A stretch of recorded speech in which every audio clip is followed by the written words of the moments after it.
Hey guys, welcome back to the channel for another watch review. And today I got I think a pretty special watch. So this is what I think is the Bambino killer.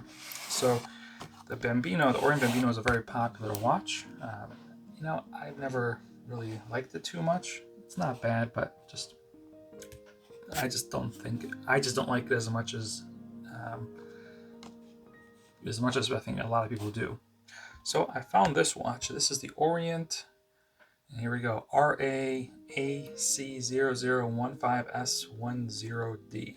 Very catchy name. So just got this in today, and we're going to take a quick look. This is the watch you should get over the Bambino. So in some ways, it's kind of very similar to a Bambino, but it's got a lot of, I think, good upgrades over it. So first and foremost, the downside to this watch is it does run the same kind of, I don't want to say clunky movement, but the same movement as the Bambino, which is the F672 movement. So it's the one that sounds like you're going to break it when you turn it. Just a very kind of, very unrefined winding action to it. But let's take a closer look at this one. Let me peel off some stickers. So as you can see with Orient, the packaging is really nothing to write home about. Pretty basic packaging, but to be honest, who cares? I would much rather have that money go towards the watch than the packaging, because at the end of the day, the packaging isn't free. The fancier the packaging, that's just the cost that you're paying for with the watch. I mean, the company's profit margin is built into the whole watch, delivered to you. So that includes the packaging. So let's take a look here. Grab a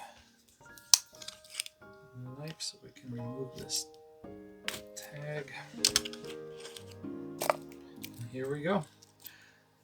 So this, I think, is just a very beautiful watch, especially for the price. So here's the kicker. So this watch is only about, I guess prices vary, but Bambino's kind of range in the 100 to 120 range. Like right now, at least at the time of this video, the Bambinos go for about 120 bucks. Maybe a little bit more, depends where you buy it, maybe 120, 130. This watch I got for 160.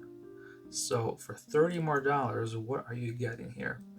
So first, the size. This is a 40mm watch, which I think is the perfect size, at least for me, for a dress watch. Just because dress watches have no bezel, so kind of the whole case itself is what you see. So the illusion, dress watches kind of appear bigger compared to their diver counterparts, or just to say diver, by any watch with a bezel is going to appear a little smaller because you're just kind of focusing on the dial. The first big upgrade over the Bambino is sapphire.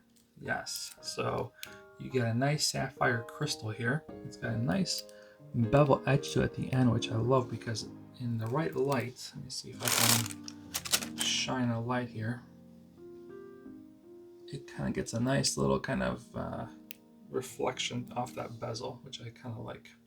So sapphire is probably the biggest upgrade over the Bambino, which when you think about it, I know a lot of watch enthusiasts often, probably one of the most common upgrades a lot of people make to their watch is a sapphire crystal.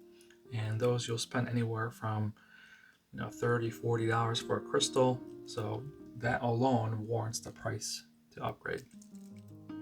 Okay, so let's talk about this watch and kind of what you're getting here. So let's look at the clasp first. You are getting a butterfly clasp here, which I'm not a big fan of, to be honest. I prefer more kind of I prefer the fold-over clasp, but it feels nice. I mean, clicks in there.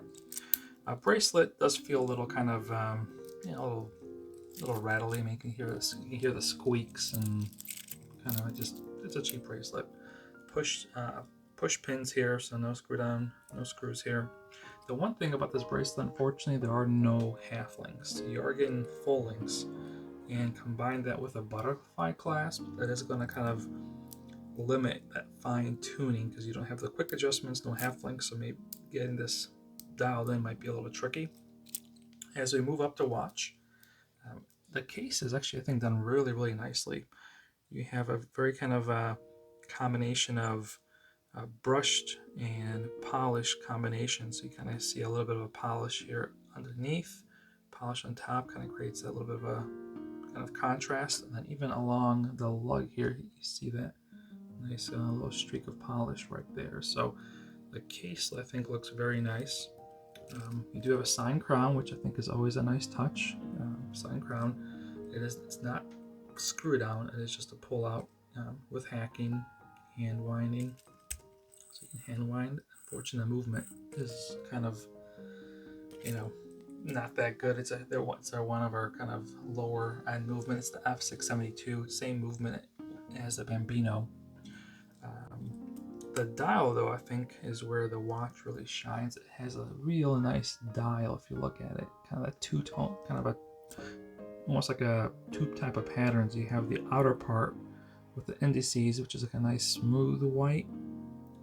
It's not really, it is kind of I would say a matte white. It doesn't have, it is like a matte white. It doesn't have much of a reflection to it. So it is kind of like an eggshell white, where it's just a little flat. And then the inside has like a nice little pattern to it, just to kind of give it, I think, just makes it look a little bit more expensive than it is, with that little pattern on the inside. And then the hands, when you hit them with the light, have a nice blue color to them. Applied indices, which is always nice, polished. The logo is printed right at the top. And this dial is just nice and clean. That's one thing I like about this watch too. I can't stand it when manufacturers take a nice dial and then they just put something kind of, useless, like water resistant across the bottom. I mean, you see it all the time where they have to put automatic or water resistant. It's just not needed, especially on a dress watch. So I love the kind of the cleanliness of this dial. Makes it look very kind of dressy. What else we can look at this watch? We got the see-through exhibition back, which nothing really to see here, but it's still kind of nice to have. The movement, I mean, I'll give them, A for effort. They did try to put a little decoration on that rotor there, and if you can tell, so it's not just like if I can catch that. There you go. So, they tried. At this price point, I wouldn't expect anything better, but hey, they tried to put a little decoration on that rotor there for you. But we'll see how it goes. Dimensions wise, I think I mentioned already, it's a 40 millimeter case. We have a 12 millimeter thickness. Lug to lug is a very nice 47 millimeters. Lug width for your band is 20 millimeters, which is also a nice thing, so you'll fit a lot of bands here. But we'll see. I will give this watch a run, and I'll come back in a week or so with kind of a review in terms of just fit and timekeeping and just kind of what I think about this watch. But yeah, so thanks for tuning in, and I will catch you on the next one. Thanks.